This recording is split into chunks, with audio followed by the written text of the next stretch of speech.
Everyone, welcome back to Mamta Niwal tutorial. और guys, इस video के अंदर हम चैप्टर 8 करेंगे जिसका नाम है बॉडी मूवमेंट, यानी हमारी जो बॉडी होती है वो कैसे मूव करती है, किसकी मदद से मूव करती है, कैसे जो बोन्स होती हैं वो हेल्प करती हैं, कैसे मसल्स हेल्प करती हैं और कैसे हमारा प्रॉपर मूवमेंट हो पाता है।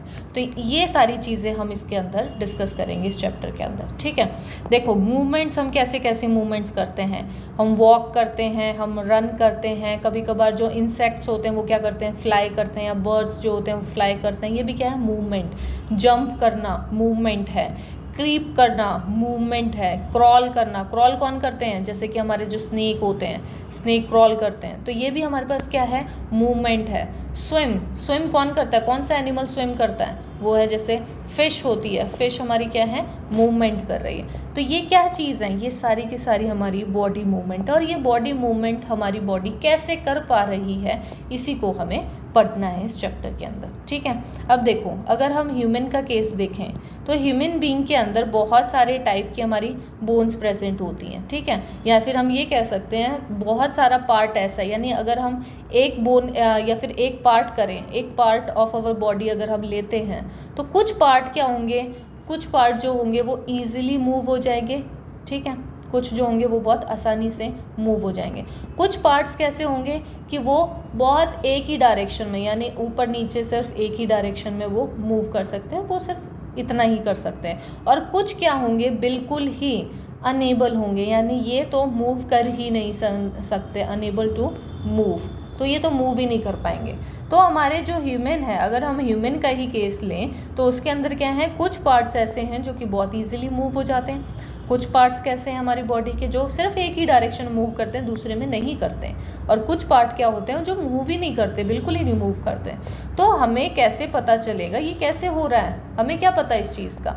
तो कौन मूव करवा पाता है, मूव करवाने के लिए हमें क्या चाहिए होता है, जॉइंट्स चाहिए होते हैं। जॉइंट्स क्या होते हैं, वो वाला जगह है, वो वाली प्लेस जहाँ पे दो बोन जो होंगी वो कंबाइन हो रही हैं, जहाँ पे भी दो बोन जो होंगी वो ज्वाइन हो रही हैं, उस प्लेस को हम क्या कहेंगे, जॉइंट। तो जहाँ पे जॉइंट प्रेजेंट है वहाँ पे हमारी जो मसल्स जो बॉडी पार्ट होगा वो मूव कर सकता है, ईजिली मूव कर सकता है या एक डायरेक्शन में मूव कर सकता है, लेकिन वो मूव कर सकता है। जॉइंट होना चाहिए इन दोनों में। जहाँ पे जॉइंट नहीं होगा वहाँ पे वो क्या होगा, अनेबल हो जाएगा मूव करने के लिए, यानी अब वो मूव बिल्कुल नहीं कर सकता जहाँ पे जॉइंट प्रेजेंट नहीं होगा। ठीक है, तो जॉइंट प्रेजेंट होना सबसे ज़्यादा ज़रूरी है। लेकिन जो ये जॉइंट होते हैं ये ऐसा नहीं होता बिल्कुल सेम होते हैं, यानी अगर हम एल्बो का जॉइंट देखें तो वो अलग जॉइंट होता है, अगर हम शोल्डर का जॉइंट देखें तो वो अलग जॉइंट होता है। ठीक है, नेक का जॉइंट देखें तो वो अलग जॉइंट है। तो ये जॉइंट कितने सारे टाइप के होते हैं हम इनके बारे में भी पढ़ेंगे। ठीक है, देखो सबसे पहली चीज़ तो हमें ये तो पता है कि बोन जो होती हैं ये तो कभी भी बेंड नहीं कर सकती, ये तो मुड़ ही नहीं सकती। तो कैसे पॉसिबल हो सकता है कि हमारा जो मसल्स है, जैसे हमें तो पता है कि हमारी जो बॉडी है वो स्केलेटन सिस्टम से बनी है, यानी हड्डियों से बनी है। तो जब हड्डी हमारी मूव ही नहीं कर सकती तो हम कैसे कह सकते हैं कि हमारी जो मसल्स है या फिर हमारी जो ये हाथ है वो मुड़ रहा है, कैसे मुड़ पा रहा है, तो वो किसकी वजह से, जॉइंट्स की वजह से मुड़ पा रहा है। अगर हम हाथ को यहाँ से मोड़ना, यानी ये अगर आप हाथ को कंसीडर करो तो ये आप इस वाले हिस्से को आप मोड़ना चाहो तो ये वाला हिस्सा नहीं मुड़ेगा, हमारा ऊपर नीचे कहीं से भी कहीं नहीं जाएगा, क्योंकि ये एक सिंगल बोन है, ये नहीं मुड़ सकती। लेकिन जो एल्बो वाला पोर्शन है, जो रिस्ट वाला पोर्शन है हमारा, वो मूव कर सकता है। क्यों, क्योंकि वहाँ पे क्या है, जॉइंट्स प्रेजेंट है। तो सबसे पहले मूवमेंट के लिए हमारे पास क्या होने चाहिए, जॉइंट्स होने चाहिए। अब देखते हैं जॉइंट्स कितने टाइप के होते हैं। पहला टाइप हम जॉइंट्स का पढ़ेंगे ball and socket, ball and socket joint. देखो ये वाला जॉइंट का क्या मतलब है, बॉल एंड सॉकेट का नाम से ही पता है कि कहीं ना कहीं बॉल होगी और बॉल के अंदर फिक्स करने वाला एक सॉकेट होगा। तो ऐसी अगर कोई भी चीज़ है तो उसको हम क्या कहेंगे, बॉल एंड सॉकेट जॉइंट। जैसे कि अगर हम एक मॉडल बनाने की कोशिश करें तो ये हमने क्या लिया, एक पेपर का सिलेंडर बना लिया। ठीक है, पेपर को फोल्ड किया और इसको सिलेंडर टाइप का बना लिया। इसके ऊपर हमने यहाँ पे क्या रख दी, एक बॉल रख दी। ठीक है, ये हमारे पास क्या बन गई, एक बोन बन गई, पहली बोन। दूसरी बोन हमने दूसरी क्या ली, एक कटोरी उठाई और उस कटोरी को ऐसे हमने इसके ऊपर रख दिया, यहाँ पे रख दी, ये हमारी एक कटोरी है। तो ये जो बोल होगी, यानी जो हमने बाउल लिया है, ये क्या है हमारे पास, ये दूसरी बोन है। ये हम दूसरी बोन की बात कर रहे हैं, पहली बोन हमारी जो ब्लैक में बना दी हमने वो है, ठीक है। अब देखो जो ये वाली बोन है ये क्या है, ये बॉल है, ये क्या कर रही है, एंड ऑफ आर्म को रिप्रेजेंट कर रही है। हमारा जो हाथ का जो लास्ट वाला हिस्सा होता है, एंड होता है, उसको रिप्रेजेंट कर रही है। और ये क्या है, ये हमारी नॉर्मल आर्म है, ठीक है। और ये वाला हमारे पास कौन सा पोर्शन है, वो वाला जहाँ पे हमारा शोल्डर प्रेजेंट है, यानी दूसरी बोन जिसके अंदर एक कैविटी है। और वो कैसी कैविटी है, एक होलो कैविटी है, ठीक है। जगह है, होलो स्पेस है उसके अंदर, और उस स्पेस के अंदर वो वाली जो पहले वाली हड्डी है वो आराम से फिट हो पा रही है, ठीक है। तो इस वाली कैविटी को, इस वाले एरिया को, यानी ऐसी अगर कोई भी जॉइंट है जिसके अंदर एक हड्डी का ऐसे होलो स्पेस बनती है और दूसरी हड्डी जो होती है एक बॉल टाइप की होती है जो इसके अंदर फिक्स हो जाए, तो ऐसा अगर कहीं पे भी आता है तो वो क्या है, बॉल एंड सॉकेट जॉइंट बनता है, ठीक है। देखो सबसे important cheese ball and socket joint की है कि ये रोटेट कर सकता है, rotate completely in a circle, rotate a complete circle ये ले सकता है, ठीक है। कोई सी भी डायरेक्शन में हम रोटेट कर सकते हैं। जैसे हमारा जो हाथ होता है, अगर आप शोल्डर वाले पोर्शन से अपने हाथ को घुमाना चाहोगे, ये हमारा शोल्डर है, सॉरी डायग्राम थोड़ा बहुत अजीब बन गया है, तो this is the shoulder portion. और यहाँ पे ये वाले पोर्शन पे जो हमारा जॉइंट लगा हुआ है वो कौन सा है, बॉल एंड सॉकेट जॉइंट है। यानी यहाँ पे एक कैविटी होगी जिसके अंदर हमारी बॉल जो होगी वो आ जाएगी, यानी ये वाली हड्डी की बॉल इसके अंदर फिट हो सकती है। और इस टाइप का अगर जॉइंट जहाँ पे भी प्रेजेंट है वहाँ पे हम कंप्लीट सर्कल ले सकते हैं, यानी हर मूवमेंट, हर डायरेक्शन के अंदर मूवमेंट करवा सकते हैं। ये और कहाँ प्रेजेंट होती है, जैसे हमारी हिप बोन होती है, ठीक है। हिप बोन के पास भी हमारे जब थाई बोन उसके साथ अटैच हो, तो ये वाला क्या है, यहाँ पे हमारे पास कौन सा होता है, ये हॉलो कैविटी वाला पोर्शन है, ठीक है। और दूसरी हमारी जो थाई बोन होगी उसकी बॉल काइंड का जो स्ट्रक्चर था ना, ये बॉल वाला, वो वाला स्ट्रक्चर ये। तो ये वाला भी हमारे पास क्या है, बॉल एंड सॉकेट जॉइंट होता है, ठीक है, जॉइंट होता है। ये हमारे पास कौन सी है, थाई बोन है, थाई बोन। और ये वाली हमारे पास कौन सी है, हिप बोन है, ठीक है। इतना समझ में आ गया आपको। अब देखो इसके अलावा हमारे पास और भी कई सारे टाइप के बोन्स होते हैं। दूसरा टाइप जॉइंट्स होते हैं। दूसरा टाइप का है पिवोटल, और हम इसको पाइवोटल भी बोलते हैं, पाइवोटल जॉइंट। पाइवोटल जॉइंट कौन सा होता है, जो कि हमारे नेक और हेड के बीच में पाया जाता है, ठीक है। जॉइंट जो कि हमारे पास किसके, नेक जॉइंट जो होता है उसके, नेक ज्वाइन करता है किसके साथ, हेड के साथ, ठीक है। अब हमारे पास इसकी वजह से हमारे पास जो पाइवोटल जॉइंट होता है इसमें हमारे पास मूवमेंट कैसी कैसी दिख सकती है। एक तो हमारे पास फॉरवर्ड मूवमेंट हो सकती है, यानी हम जो अपना हेड है उसको कहाँ कहाँ मूव कर सकते हैं, फॉरवर्ड कर सकते हैं, बैकवर्ड कर सकते हैं, राइट लेके जा सकते हैं, लेफ़्ट लेके जा सकते हैं। तो इन डायरेक्शंस में हम उसको मूव कर सकते हैं, बेंड कर सकते हैं अपने हेड को, ठीक है। यानी हमारे पास इसके अंदर क्या चीज़ होती है मेन, जैसे हमारे पास पहले वाले में हमारे पास क्या था, एक सॉकेट होना चाहिए और एक बॉल होना चाहिए, तभी हम बॉल एंड सॉकेट सर्किट उसको बोल रहे हैं, जॉइंट बोल रहे हैं। इसके अंदर क्या होता है, पाइवोटल जो जॉइंट होता है उसके अंदर क्या होता है, सिलेंड्रिकल बोन चाहिए होती है। और वो सिलेंड्रिकल बोन किसके अंदर होगी, रोटेट करेगी एक रिंग के अंदर, यानी दूसरी चीज़ क्या होगी, एक रिंग। तो रिंग के अंदर अगर वो रोटेट करें, जैसे हमारे पास कहा नेक और हमारे हेड वाले पोर्शन के अंदर होता है एक सिलेंड्रिकल बोन, अगर रिंग के अंदर हमारे पास रोटेट कर रही है तो वो उसको हम क्या कहेंगे, एक नॉर्मल हमारा पाइवोटल जॉइंट है वो, ठीक है। कहाँ प्रेजेंट है, समझ में आ गया। नेक्स्ट हमारे पास थर्ड टाइप की आती है हमारे पास हिंज जॉइंट।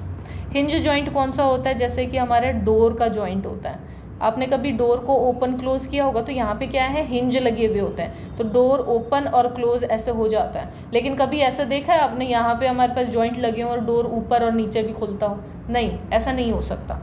तो हिंज जॉइंट कहाँ पे होते हैं, इनकी मूवमेंट कैसी होती है, सिर्फ बैक एंड फोर्थ मूवमेंट ही दिखाता है, यानी आगे पीछे आप कर सकते हो उसको, और किसी डायरेक्शन में मूव नहीं कर सकते। जैसे कि हमारे पास डोर के अंदर होती है, डोर को अगर ओपन करोगे क्लोज करोगे तो जैसी उसकी मूवमेंट होती है ऐसे ही। तो इसका अगर हम ह्यूमन बीइंग के केस में देखें तो कौन सा कहाँ पे हिंज जॉइंट प्रेजेंट होता है, जैसे हमारा नी के अंदर प्रेजेंट होता है और हमारे एल्बो के अंदर प्रेजेंट होता है। तो ये कौन से जॉइंट होते हैं, हिंज जॉइंट होते हैं। ठीक है, फोर्थ टाइप आता है हमारा फिक्स्ड जॉइंट। फिक्स्ड जॉइंट, ठीक है, फिक्स्ड नाम से ही समझ में आ रहा है कि ये जॉइंट जो होगा वो हमेशा फिक्स्ड रहता होगा, ये ज़्यादा हिलेगा नहीं। ठीक है, तो यहाँ पे क्या होगा, बोन जो वो वाली बोन्स होंगी जो बोन मूव ही नहीं करती, वो मूवमेंट नहीं शो करेंगी। जैसे कि अगर आप अपना माउथ देखो तो माउथ के अंदर जो आपका लोअर जॉ होगा, अगर हम इसकी ये कह रहे हैं ये वाला हमारा लोअर जॉ, ये हमारे दांत हैं, ठीक है, तो लोअर जॉ जो होगा वो तो हमारा मूव कर लेगा। आप इसको घुमाना चाहो, थोड़ा बहुत हिलाना चाहो, ऊपर नीचे करना चाहो, ये आराम से मूव कर लेगा। क्या आपका अपर जॉ भी हमारे जो हेड है, हेड से अलग होके मूव कर सकता है? नहीं कर सकता। ये क्या है, जॉइंट है हमारे अपर हेड के साथ। ठीक है, तो हमारा जो अपर जॉ है, अपर जॉ जो है वो क्या है, फिक्स हो चुका है किसके साथ, हमारे हेड के साथ, हेड वाले पोर्शन। तो इसको हम अलग नहीं कर सकते। तो ये कौन सी चीज़ से जॉइंट है, ये है फिक्स्ड जॉइंट के साथ फिक्स हो रखा है। ठीक है, इसको हम मूव नहीं कर सकते। अब चीज़ आती है, जॉइंट्स तो हमें समझ में आ गए। हमारी जो बॉडी होती है वो बनी होती है स्केलेटन से। स्केलेटन क्या होता है, ये एक फ्रेमवर्क होता है, फ्रेमवर्क होता है, यानी एक आउटर एक स्ट्रक्चर होता है जिससे, जो कि किससे बना हुआ होता है, बोन से मिलके बना हुआ होता है। और ये क्या प्रोवाइड करता है, शेप प्रोवाइड करता है हमारी बॉडी को। ठीक है, अब देखो जो हमारा ह्यूमन स्केलेटन होता है, अगर हम बात करें कि जब बच्चा जब पैदा होता है उसके टाइम पे, यानी बर्थ के टाइम पे हमारी जो शरीर होता है उसमें 305 बोन्स प्रेजेंट होती हैं। ठीक है, यानी बच्चे के जब बर्थ का टाइम होता है तब हमारे पास कितनी बोन्स होती हैं, 305 होती हैं। लेकिन जैसे जैसे वो बड़ा होता है, एडल्ट बनता है, तो एडल्ट बनने के साथ साथ उसके अंदर जो बोन्स की जो क्वांटिटी होती है वो कम हो जाती है। ठीक है, वो क्या होती हैं, बोन्स फ्यूज़ हो जाती हैं एक दूसरे के अंदर। यानी अभी तक हमारे पास ये सारी अलग अलग बोन थी, अब क्या हुई, ये तीनों की तीनों फ्यूज़ हो गई एक साथ और ये बन गई एक अकेली बोन। सो ऐसे करते हुए हमारे पास कितनी बच जाती हैं बोन, 206 बोन्स। यानी एक एडल्ट के अंदर कितनी बोन्स होती हैं, 206 बोन प्रेजेंट होती हैं। अब बात आती है हमें बोन्स का स्ट्रक्चर दिखता कैसे है। ठीक है, जो शेप होगी, स्ट्रक्चर होगा, और कैसे पता हमारे पास इतनी बोन है, तो वो किसकी हेल्प से होती हैं, एक्स-रे जो इमेज होती है। अगर एक्स-रे इमेज को आप देखोगे तो वो क्लियरली दिखा देगी कि हमारे पास कैसी बोन है, कैसा स्ट्रक्चर है। हमारे जो बॉडी होती है इसके अंदर यहाँ एक हड्डी है, एक यहाँ हड्डी है, ये निकल रहे हैं, ये निकल रहे हैं। तो ये जो हड्डियाँ होती हैं ये कैसे दिख पाती हैं, ये सारी की सारी दिख पाती हैं एक्स-रे इमेज से, आप क्लियरली देख सकते हो। और जो डॉक्टर्स होते हैं वो भी एक्स-रे इमेज की ही हेल्प लेते हैं जिससे वो पता कर सकें कि बोन्स के अंदर कोई इंजरी तो नहीं हुई है जिसकी वजह से कोई प्रॉब्लम आ रही है। ठीक है, तो वो भी देखने के लिए। नेक्स्ट हमारे पास एक वर्ड आता है, वो होता है कार्पेल। ठीक है, कार्पेल क्या होते हैं, ये एक ऐसी एरिया होता है, या फिर हम ये कह सकते हैं जैसे हमारे पास फिंगर होती हैं या फिर रिस्ट होता है। यहाँ पे क्या होता है कि एक अकेली बोन नहीं प्रेजेंट होती, यहाँ छोटी छोटी बहुत सारी बोन्स प्रेजेंट होती हैं। जैसे कि आपकी एक उंगली है, ये उंगली है, आप इस उंगली को मोड़ कई जगह से सकते हो। ठीक है, तो ये जो मोड़ क्यों पा रहे हो, क्योंकि जहाँ पे भी मोड़ रहे हो तो मतलब यहाँ पे क्या है, जॉइंट है। यानी ये जो छोटी छोटी मसल्स, बोन्स जो होती हैं ये मिलके बनी होती हैं। एक बोन हमारी क्या है, यहाँ से रिस्ट स्टार्ट है, तो रिस्ट से ये वाली बोन हमारी आगे तक जा रही है, यानी ये पाम वाला हिस्सा है। फिर हमारे पास क्या है, ये हमारे पास क्या बन गई, उंगली का हिस्सा बन गई। फिर अगली क्या है, ये हमारे पास पाम वाला हिस्सा आ गया, और ये हमारे पास आगे जाके क्या बन गई, उंगली। तो ये क्या चीज़ है, ये जो छोटी छोटी बोन्स होती हैं ना, जो रिस्ट पे प्रेजेंट होती हैं और जो फिंगर्स पे प्रेजेंट होती हैं, इन छोटी बोन्स को हम कार्पेल बोलते हैं। ठीक है, इनका नाम है कार्पल्स, ये स्मॉल बोन्स होती हैं। ठीक है, नेक्स्ट हमारे पास और कैसी बोन्स होती हैं, जैसे हमारे पास क्या है, रिब केज प्रेजेंट होता है। रिब केज का मतलब क्या है, यानी ये हमारे पास कहाँ प्रेजेंट होता है, हमारे रिब्स के पास प्रेजेंट होता है। जो हमारी रिब्स होती हैं, रिब्स क्या करती हैं, बेंड करती हैं अपने आप को, ये मुड़ेंगी। जो हमारी रिब्स होती हैं वो बिल्कुल स्ट्रेट नहीं होती, वो क्या होती हैं, ऐसे थोड़ी सी बेंड करती हुई पीछे की साइड जा रही होती है। और किसके साथ कंबाइन होती हैं, एक तो हमारी चेस्ट बोन के साथ, ये हमारे पास क्या है, चेस्ट बोन, तो चेस्ट बोन के साथ आगे से कंबाइन होती हैं, और पीछे से हमारे पास किसके साथ, वर्टिब्रल कॉलम जो बैक बोन है उसके साथ हमारी अटैच होती हैं ये, ठीक है। तो ये इस टाइप का क्या बनाएंगे, एक केज टाइप का स्ट्रक्चर बना देती हैं और इसी को हम क्या कहते हैं, रिब केज कहते हैं, ठीक है। कितनी रिब प्रेजेंट होती हैं, तो 12 रिब्स प्रेजेंट होती हैं on each side of the chest, दोनों साइड पे, यानी इधर भी 12 होंगी और इधर भी हमारे पास 12 होती हैं, 12 रिब्स प्रेजेंट होती हैं, ठीक है। हेल्प क्या करती है, जो भी इंटरनल पार्ट्स हमारे यहाँ पे रिब केज में, जैसे हमारा हार्ट होता है, हमारे लंग्स होते हैं, तो इन लंग्स को और हार्ट को बचाने के लिए प्रोटेक्ट करने का काम इसका होता है। यानी हमारा जो रिब केज होता है उसका काम क्या होता है, प्रोटेक्ट करना, ठीक है। इतना समझ में आया। नेक्स्ट हमारे पास क्या है, बैकबोन। जो बैकबोन होती है वो किससे बनी हुई होती हैं, वो वर्टिब्रे से मिलके बनी हुई होती हैं, यानी इसके अंदर बहुत सारे वर्टिब्रे प्रेजेंट होते हैं और ये वर्टिब्रे कंबाइन करते हैं एक दूसरे के अंदर फिट होते हैं और एक पूरा बैकबोन हमारी बना के तैयार कर देते हैं। कितने वर्टिब्रे प्रेजेंट होते हैं, वो होते हैं 33 वर्टिब्रे बना के मिक्स होके किसके साथ, हमारे पास जो वर्टिब्रे होते हैं वो ऐसा नहीं है कि सिर्फ वो अकेले होते हैं, नहीं, साथ में हमारे पास जो रिब्स होती हैं वो भी उसके साथ अटैच्ड होती हैं। तो हमारे वर्टिब्रे कितने हैं, 33 वर्टिब्रे हैं, जिसमें से कुछ वर्टिब्रेज के अंदर हमारे पास क्या है, रिब्स जो होती हैं वो भी अटैच होती हैं और हेल्प करती हैं रिब केज बनाने में, ठीक है। नेक्स्ट बोन है हमारे पास शोल्डर बोन। ये बोन कहाँ पे प्रेजेंट होती है, हमारे शोल्डर पे। नॉर्मली आपको ये बोन नहीं दिखेगी, तो आपको इसके लिए क्या करता है, एक अपने दोस्त की हेल्प लेनी पड़ेगी, ठीक है। दोस्त क्या करेगा, दोस्त को आप एक बार वॉल के साथ खड़ा कर दो, यानी ये हमारे पास एक दीवार है, यहाँ पे अपने दोस्त को कहो कि ये यहाँ पे ऐसे हाथ रख के खड़ा हो जाए वहाँ पे, ठीक है। जैसे ही वो पुश करेगा ना, आपको यहाँ पे पीछे की साइड पे ना एक प्रोमिनेंट सी कुछ बोन नज़र आनी स्टार्ट हो जाएंगी। तो वो बोन कौन सी होगी, इसी बोन को हम क्या कह रहे हैं, शोल्डर बोन कह रहे हैं, वो फिर दिखेगी, ठीक है। तो कहाँ प्रेजेंट है, शोल्डर में प्रेजेंट होती है। एक और होती है हमारी, और कौन सी बोन होती है, एक होती है पेल्विक बोन। ये कहाँ पे प्रेजेंट होती है, ये हमारे हिप वाले पोर्शन में प्रेजेंट होती है।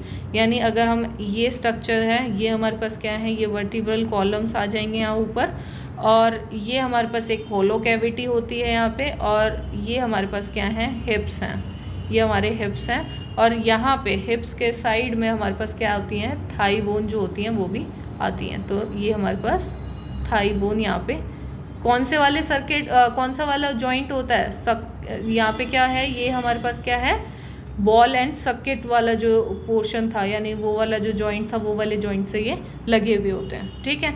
तो हमारे पास क्या है, ये पेल्विक बोन कहाँ पे प्रेजेंट होती है, हमारे हिप वाले पोर्शन के अंदर, यानी बोन जो कि किसके अराउंड होती है, हिप बोन के अराउंड जो बोन्स होती हैं उनको हम पेल्विक बोन कहते हैं, ठीक है। नेक्स्ट हमारे पास क्या चीज़ आती है, जैसे कि हमारे पास होती है स्कल क्या है, स्कल हमारे पास ये बहुत सारी बोन से मिलके बना हुआ होता है और किसको प्रोटेक्ट करने के लिए होता है, ब्रेन को प्रोटेक्ट करने के लिए होता है। यानी हमारा जो हेड वाला पोर्शन, जो हमारा फेस वाला पोर्शन, ये जो पूरा का पूरा हमारा ये दांतों का हिस्सा होगा, तो ये पूरा का पूरा क्या है, ये हमारे पास स्कल है। और स्कल का काम क्या होता है, हमारे पास बहुत सारे बोन से मिलके बना हुआ होता है और काम क्या होता है, ब्रेन को प्रोटेक्ट करना। तो कहाँ प्रेजेंट होता है, ये हमारे हेड वाले पोर्शन में प्रेजेंट होता है। अब सिर्फ और सिर्फ बोन्स ऐसी नहीं होती जो हमें शेप प्रोवाइड करती हैं, कई बार बोन की बजाय कार्टिलेज जो होती है वो भी कुछ शेप हमें देती है। यानी जो फ्रेमवर्क दे रहे हैं हम बॉडी का, वो सिर्फ और सिर्फ बोन्स नहीं दे रही, कभी कभी कार्टिलेज भी हेल्प करती है, कभी कभी क्या, मोस्टली करती है। तो ये क्या, कार्टिलेज क्या होती है, ये एक एडिशनल पार्ट होता है। कार्टिलेज को क्या कह सकते हैं, एक additional parts of the skeleton. क्या है ये, एक एडिशनल पार्ट है स्केलेटन का, that are not as hard as the bones, लेकिन हम इसको क्या कर सकते हैं, बेंड कर सकते हैं, ईजिली बेंड कर सकते हैं। तो कार्टिलेज क्या है, स्ट्रक्चर तो प्रोवाइड कर रही है लेकिन हम इसको बेंड कर सकते हैं। जैसे अगर हम ईयर की बात करें, ये हमारा कान है, ठीक है, तो कान के अंदर अगर हम नीचे लोब की बात करें, तो लोब को अगर आप छेड़ोगे ना तो ये बहुत सॉफ्ट लगता है, बहुत इजीली आराम से मूव हो जाएगा, कोई दिक्कत नहीं है। लेकिन जो हमारा हार्ड वाला, ये वाला ऊपर वाला पिन्हा वाला पोर्शन होता है, ये थोड़ा ना हार्ड होता है। हार्ड कैसे होगा, अगर आप इसको मोड़ोगे तो आराम से बेंड हो जाएगा, ऐसा नहीं है कि बेंड नहीं होगा, स्टिफ नहीं रहेगा, लेकिन ये क्या है, एक प्रॉपरली शेप दे पा रहा है। तो ये जो बेंड होने वाली, यानी सॉफ्ट बोन आप इसे कह सकते हो, तो वो क्या होती है, हमारी कार्टिलेज होती है। ये बोन नहीं होती, ये बोन टाइप का ही स्ट्रक्चर होता है, लेकिन ये बेंड हो जाता है। बोन हमारी कभी भी बेंड नहीं होती, ठीक है। और कार्टिलेज कहाँ पे पाई जाती है? ऐसे पोर्शंस में तो पाई जाएगी, जैसे हमारा नोज़ है तो नोज़ का जो टिप वाला पोर्शन होता है वहाँ पे भी हमारे पास कोई हड्डी नहीं होती, ये क्या होती है? कार्टिलेज प्रेजेंट होती हैं। और कहाँ पे? जो जॉइंट्स होते हैं, जॉइंट्स के अंदर भी हमारे पास क्या है? कार्टिलेज प्रेजेंट होती हैं, ठीक है। अब कार्टिलेज, जैसे हमने क्या क्या बात की है, देखो बोन्स हमारे पास हो गई है, हमारे पास कार्टिलेज हो गई है, हमें स्केलेटन सिस्टम समझ में आ गया, हमें जॉइंट समझ में आ गए। अब मेन चीज़ आती है, ये हेल्प कैसे कर पा रहा है? हमारी मसल्स जो होंगी वो भी तो हेल्प करेंगी, हमारी बोन अपने आप से थोड़ी ना उठ जाएंगी। मेन काम किसका होगा? मसल्स का। तो मसल्स का काम क्या होता है? बोन्स को अपनी डायरेक्शन के अंदर मूव करवाना, यानी जिस डायरेक्शन में आपको सिग्नल आएंगे उस डायरेक्शन में अपनी बोन को मूव करवाने का काम होता है, ठीक है। जैसे ये हमारे पास एक आर्म है, ये हमारे पास नॉर्मल हाथ है और ये हम हाथ को ऐसे मोड़ रहे हैं, ठीक है। और ये हमने फिस्ट बना रखी है, मुट्ठी बंद कर रखी है, ठीक है। तो ये हमारे पास हड्डी है हमारी, ये हाथ वाली, और यहाँ पे हम क्या कह रहे हैं? इसको हम कह रहे हैं मसल। ये हमारे पास मसल प्रेजेंट है, ऊपर नीचे, हड्डी के ऊपर नीचे तो मसल्स होंगी। तो जैसे ही आप हाथ को मोड़ते हो ना, तो आपकी ये जो मसल्स होगी ये ऊपर की साइड उठ जाएगी और छोटी सी हो जाएगी। जैसे पहले के, अगर हम पहले की बात करें तो पहले हमारा हाथ अगर नॉर्मल हाथ ऐसे सीधा का सीधा हाथ पड़ा हुआ था, तो तब हमारे पास क्या था? नॉर्मली हमारी जो मसल्स थी वो ऐसे रिलैक्स्ड थी, कुछ नहीं था उसमें। जैसे ही आपने मोड़ा तो वो मसल्स क्या हुई? थोड़ी सी ऊपर उठ गई, ठीक है। तो ये उठना क्या होता है? इसको हम कहते हैं कॉन्ट्रैक्शन। ये क्या है? कॉन्ट्रैक्शन, यानी मसल्स जो होंगी वो थोड़ी कॉन्ट्रैक्ट करी है। कॉन्ट्रैक्ट कैसे करी है? इसका कैसे पता हमें ये कॉन्ट्रैक्ट कर रही है? यानी इसका जो साइज़ होगा वो थोड़ा स्मॉलर हो जाएगा, स्मॉलर इन साइज़ हो जाएगी है, ठीक है। और कैसी हो जाएगी? यानी शॉर्टर तो हो ही रही है, साथ में स्टिफर भी हो जाएगी, यानी थोड़ी स्टिफ। अगर इसको हाथ लगा के देखोगे ना आपको तो थोड़ी हार्ड लगेगी, और आपको क्या लगेगी? थिकर हो जाएगी, स्टिफर भी होगी और थिकर भी हो जाएगी। और ये हेल्प क्या करेगी? मसल्स जो होती हैं वो हेल्प क्या करती हैं? यानी ये कॉन्ट्रैक्शन और रिलैक्सेशन क्या हेल्प करता है? बोन्स को पुल करने में हेल्प करता है, बोन्स को पुल करने में हेल्प करता है, ठीक है। तो ऐसे वो कर पाएगा। मसल्स जो होती हैं वो कभी भी अकेला काम नहीं करती, मसल्स जब भी काम करेंगी वो हमेशा पेयर में काम करेंगी, ठीक है। यानी एक मसल्स अगर कॉन्ट्रैक्ट कर रही है तो दूसरी मसल्स क्या होगी? रिलीज़ करेगी। अगर दूसरी मसल्स कॉन्ट्रैक्ट कर रही है तो अब पहली वाली मसल्स क्या होगी? रिलीज़ कर लेगी अपने आप को। तो ये हमेशा पेयर में काम करते हैं, कभी भी ऐसा नहीं होता अकेली मसल्स कभी भी काम नहीं करती। तो हमेशा ये चीज़ देखना, जब भी हमारे पास अगर एक साइड से हमारे पास मसल्स जो होगी वो कॉन्ट्रैक्ट कर रही है तो दूसरी साइड वाली मसल्स क्या होगी? रिलैक्स करेगी।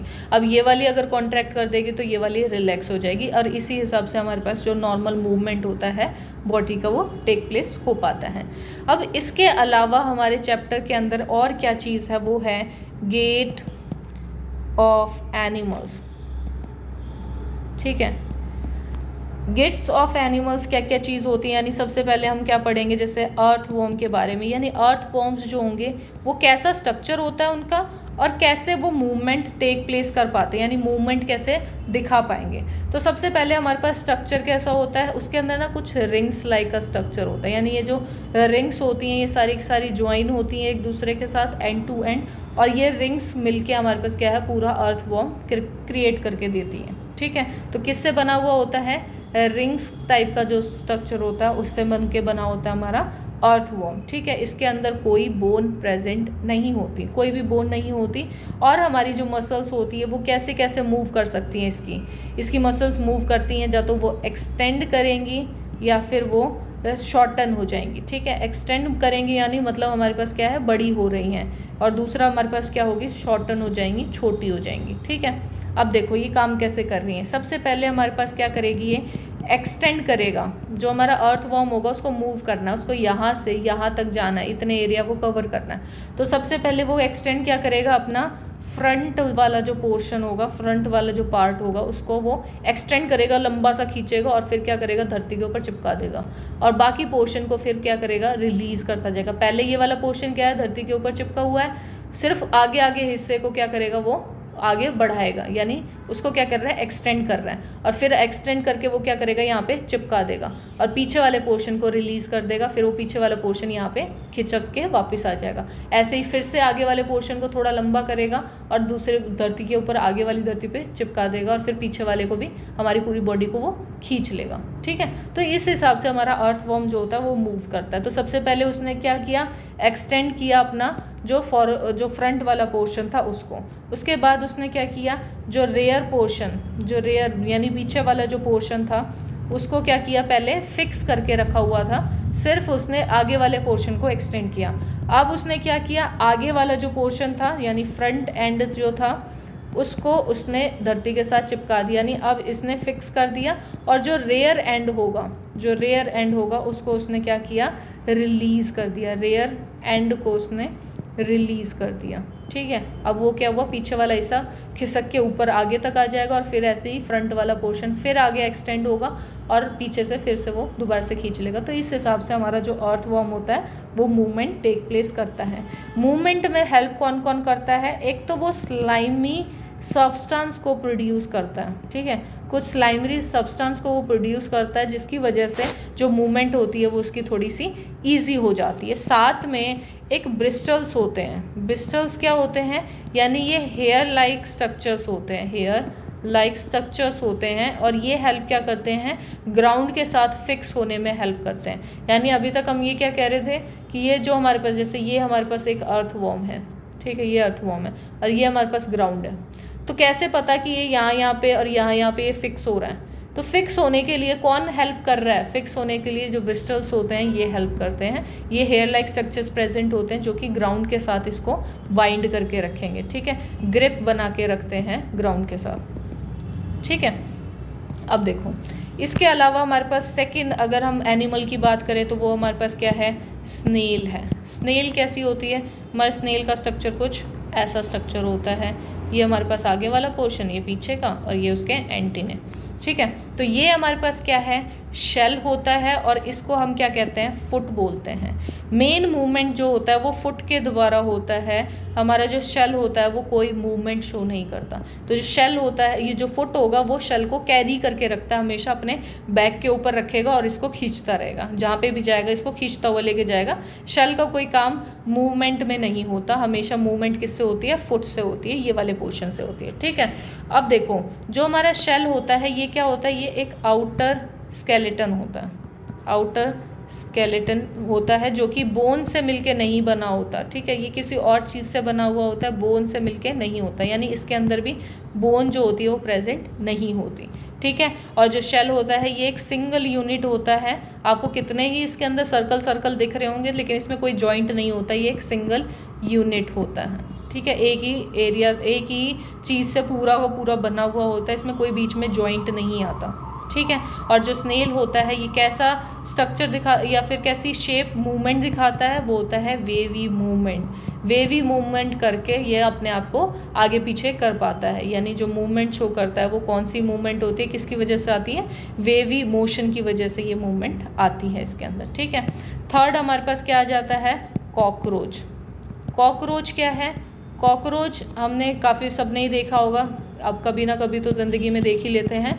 तो हमारे पास वो क्या कर सकते हैं, मूवमेंट में वॉक कर सकते हैं, क्लाइंब कर सकते हैं और फ्लाई कर सकते हैं, यानी ये सारी मसल्स उनके अंदर होनी चाहिए। वॉक करने के लिए हमें क्या चाहिए, लेग्स चाहिए। तो इसके अंदर कितने होते हैं, 3 पेयर होते हैं लेग्स के। ठीक है, अब हमारे पास क्लाइंब करने के लिए भी लेग्स चाहिए, तो तीनों पेयर हैं वो हेल्प कर लेंगे, उसको जॉइन टुगेदर होंगे और आराम से कर लेंगे। दूसरा हमारे फ्लाई होने के लिए हमारे पास क्या है, विंग्स चाहिए होते हैं, तो कितने, 2 पेयर होते हैं हमारे विंग्स के प्रेजेंट होते हैं इसमें, और कहाँ पे, हेड के जस्ट नीचे, यानी यहाँ पे हमारे पास क्या है, ये हमारा हेड है, तो हेड के जस्ट नीचे हमारे पास विंग्स प्रेजेंट होते हैं। ठीक है, और ये हेल्प किस में करेंगे, कौन सी मूवमेंट में, फ्लाई करने में हेल्प करते हैं। ठीक है, अब जो ये हमारा बीच वाला पोर्शन है, यानी अगर आप इसे देखो, ये हमारा जो बीच वाला पोर्शन होता है ना, यहाँ पे ये जो स्केलेटन बना हुआ होता है ये किससे है, प्लेट से मिलके बना हुआ होता है। ठीक है, ये प्लेट्स होती हैं, ये सारी प्लेट्स क्या होती हैं, एक दूसरे से जॉइंट होती हैं, और यही प्लेट क्या हेल्प करती हैं, परमिट करती हैं मूवमेंट को। मूवमेंट किसकी वजह से होता है, यानी हमारा जो कॉकरोच है वो मूव कर सकता है इधर से उधर, अगर वो जा रहा है तो वो किसकी वजह से, प्लेट्स की वजह से जा रहा है। और ये प्लेट्स क्या होती हैं, एक एक्सोस्केलेटन होती हैं, या फिर हम ये कह सकते हैं आउटर स्केलेटन होती हैं, ठीक है, यानी बाहर का स्केलेटन होता है, ठीक है। ये भी हमारे पास, इसमें भी बोन्स प्रेजेंट नहीं होती कॉकरोच के अंदर भी, ठीक है। नेक्स्ट हमारे पास क्या आता है, बर्ड्स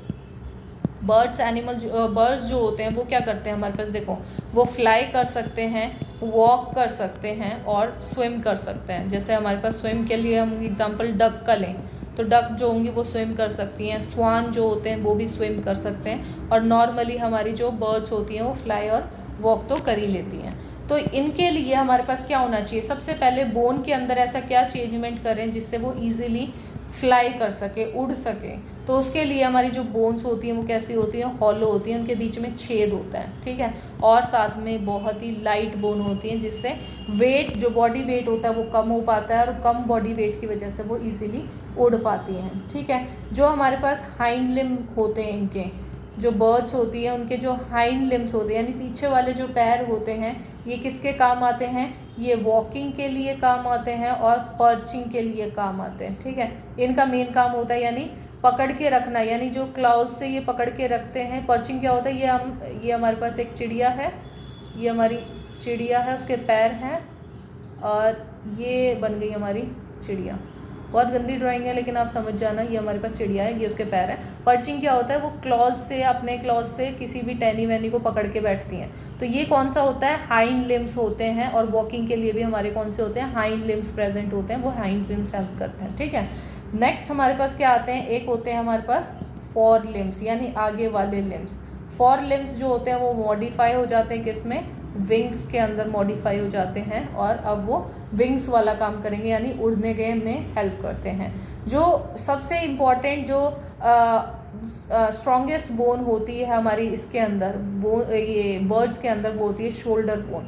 शोल्डर बोन काफ़ी स्ट्रॉन्ग होती है और ये हेल्प करती है हमारी बॉडी के जो विंग्स वगैरह होते हैं उनको हेल्प करती है। साथ में हमारे पास जो शोल्डर बोन होती है वो भी, और जो हमारी ब्रेस्ट बोन होती है, ब्रेस्ट बोन क्या करती है, वो सारी मसल्स को कंबाइन करके रखती है, यानी जो मसल्स हमें किसके लिए चाहिए, फ्लाइट के लिए चाहिए, यानी उड़ने के लिए। यही मसल्स कौन सी होती है, जो कि हमें अप और डाउन जो विंग्स होती हैं वो करने में हेल्प कर रही हैं। अप डाउन मूवमेंट करवा रही है ना, विंग्स कभी ऊपर जा रहा है हमारा, कभी विंग्स नीचे जा रहा है, जिसकी वजह से हमारे पास क्या है, जो बर्ड होती हैं वो इजीली फ्लाई कर पाती हैं। तो ये वाली जो मसल्स होती हैं वो कहाँ प्रेजेंट होती हैं, ब्रेस्ट बोन के अंदर प्रेजेंट होती है बर्ड्स के, ठीक है। तो ये रहा हमारा बर्ड्स का। नेक्स्ट हमारे पास आता है फिश। अगर हम फिश की बात करें तो फिश का काम क्या होता है, स्विम करना। स्विम करने के लिए सबसे इम्पॉर्टेंट चीज़ है कि हमारी जो बॉडी होती है वो स्ट्रीम लाइन बॉडी होनी चाहिए, स्ट्रीम लाइंड बॉडी होनी चाहिए। स्ट्रीम लाइन बॉडी का मतलब क्या होता है, यानी हमारा जो पीछे वाला, जैसे आपने फ़िश देखी होगी तो फ़िश ना कुछ ऐसी शेप की होती है, यानी ये हमारे पास ये है, ये उसका मुंह है। अगेन ड्राइंग बहुत ख़राब है बच्चों, लेकिन फिर भी आप समझ जाना, ये हमारे पास फिश है, ठीक है। तो आप उसके आगे वाला हिस्सा देखोगे और उसके पीछे वाला हिस्सा देखोगे ना, वो काफ़ी हद तक पतला होता है, काफ़ी टेप्ड होता है। लेकिन हमारा जो बीच वाला हिस्सा होता है वो उसके हिसाब से हमारा मिडल पोर्शन जो होता है वो थोड़ा सा ब्रॉड होता है, थोड़ा बड़ा होता है। क्यों होता है, जिससे हमारे पास क्या होगा, जो वाटर आएगा, अगर पानी आएगा तो वो क्या होगा, ऐसे जाके वो कटता चला जाएगा, कटता हुआ चला जाएगा। इसी को हम स्ट्रीम लाइन बॉडी बोलते हैं, यानी वो हमारा बॉडी क्या है, यहाँ से निकल गया। अगर हमारा फेस ऐसा होता, उसका फेस हमारे फिश का ऐसा होता, तो सारा का सारा पानी इससे टकराता और वो आगे मूव नहीं करने देता उसको, वो मूव करने की बजाय उसको मूवमेंट को रिस्ट्रिक्ट कर देता। तो स्ट्रीम लाइन बॉडी क्या हेल्प करती है, यानी ऐसी बॉडी होनी चाहिए, ऐसी बॉडी होनी चाहिए। सॉरी, ये तो बहुत ही ख़राब बॉडी बन गई। देखो कैसी बॉडी होनी चाहिए, कुछ इस हिसाब से हमारे पास बॉडी होनी चाहिए, इस हिसाब से, तो जिससे हमारे पास ये हमारा जो पानी होगा वो सारा का सारा वो काटती हुई चली जाए। ये हमारी फ़िश है, ठीक है। नेक्स्ट हमारे पास जो फ़िश होती है, फ़िश स्विम कैसे कर पाती है, ठीक है। उसकी मदद कौन करता है, फ़िश को स्विम करने के लिए मदद करते हैं उसकी टेल, यानी हमारी जो टेल होती है, अगर हमारा अपर पोर्शन इधर की साइड जा रहा है ना तो हमारी टेल दूसरी डायरेक्शन में जाएगी, फिर हमारा अपर पोर्शन इधर जा रहा है तो टेल इस डायरेक्शन। तो इस हिसाब से ऐसे ऐसे ऐसे ऐसे डायरेक्शन करती हुई हमारा जो टेल होती है वो उसको डायरेक्शन प्रोवाइड करती है फिश को, और फिश जो होती है वो नॉर्मली मूव कर पाती है। ठीक है, तो मेन काम क्या होता है, जो फिन्स होते हैं, जो फिन होते हैं यानी अदर फिन, यानी यहाँ पे भी फिन्स होंगे, यहाँ पे भी फिन्स होंगे, ये फिन्स का काम क्या होता है, बैलेंस बनाए रखने का। ठीक है, बैलेंस बनाती है ये बॉडी की, ये जो बाकी फिन्स होते हैं। लेकिन जो टेल होती है ये क्या प्रोवाइड करती है, ये डायरेक्शन देती है। ठीक है, ये डायरेक्शन प्रोवाइड करती है जैसे भी हम मूव कर रहे हैं। जैसे कि आपने देखा होगा जो डाइवर्स होते हैं यानी जो डाइव करते हैं वो क्या करते हैं, वो भी फ्लिपर्स यूज़ करते हैं, फ्लिपर्स यूज़ करते हैं, यानी ऐसे पूंछ पैरों में ना ऐसे फ्लिपर्स काइंड कुछ पहन के फिर वो डाइव करते हैं अंदर। तो वो किसके लिए होता है, क्योंकि सेम ऐसे ही वो डायरेक्शन प्रोवाइड करने में इजी होता है। अगर आप जिस हिसाब से भी आप इसको रोटेट करोगे, जिस हिसाब से भी आप जाओगे, तो हमारी जो बॉडी होती है वो स्ट्रीमलाइन भी बनेगी इससे, और साथ में उसको एक डायरेक्शन देने में भी हेल्प हो जाती है। ठीक है, और लास्ट हमारे पास जो एनिमल आता है वो है स्नेक। स्नेक जो होते हैं रेप्टाइल होते हैं। ठीक है, ये कैसे होते हैं, इनकी जो बैकबोन होती है वो काफ़ी लंबी बैकबोन होती है। ठीक है, तो सबसे बड़ी बैकबोन हमारे पास कहाँ है, इनके पास प्रेजेंट होती हैं। तो बैकबोन जो होती है इसकी काफ़ी लॉन्ग होती है। नेक्स्ट हमारे पास क्या है, ये सारी की सारी जो बोन्स होती हैं कनेक्टेड होती हैं एक दूसरे के साथ। इसमें सारी बोन्स कनेक्टेड होती हैं, जैसे बैकबोन तो अपने साथ कनेक्टेड है,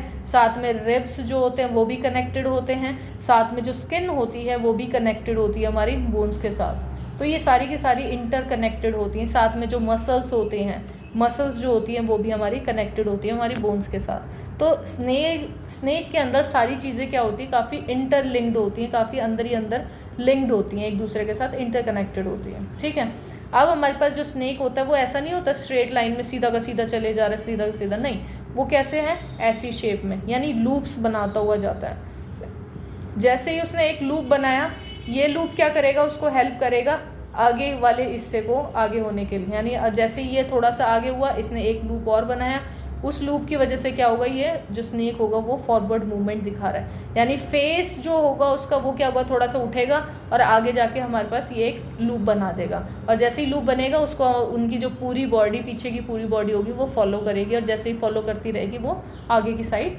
बढ़ते चले जाएंगे। ठीक है, तो दिस इज़ हाउ जो स्नेक होते हैं वो मूव कर पाते हैं। ठीक है, नेक्स्ट हमारे पास जो इम्पॉर्टेंट चीज़ आती है, देखो ये सारी तो मूवमेंट थी, नेक्स्ट इम्पॉर्टेंट चीज़ है योगा के बारे में भी हमारे पास एक बॉक्स के अंदर अलग से एनसीईआरटी ने प्रोवाइड कर रखा है कि योगा किस लिए है। ठीक है, हम सबको पता है कि ये बेटर हेल्थ के लिए, तो मैं इस चीज़ के लिए आपको बार बार नहीं बोलूँगी कि क्यों यूज़ करना चाहिए, योगा किस लिए करना चाहिए और योगा में क्या फ़ायदा मिलेगा। ठीक है, वो सब आप लोगों को पता ही है। लेकिन जो important exam point of view से वो है 21 जून को हम क्या बनाते हैं, इंटरनेशनल योगा डे बनाया जाता है। ठीक है, तो 21 जून जो होता है इंटरनेशनल योगा डे होता है, ये आपको याद रखना है। इस वाले में मेन इंपॉर्टेंट जो एग्ज़ाम पॉइंट ऑफ व्यू से है तो वो ये है, आपको ये याद रखना है। ठीक है, इसके साथ हमारा चैप्टर ख़त्म होता है। इस चैप्टर में और कुछ भी नहीं है, जितना भी था सारा का सारा इस वीडियो के अंदर कवर हो गया। Thank you guys for watching this video. अगर आपको अच्छी लगती है मेरी वीडियो तो उसे लाइक करें, सब्सक्राइब करें मेरे चैनल को, and thank you guys for watching this video.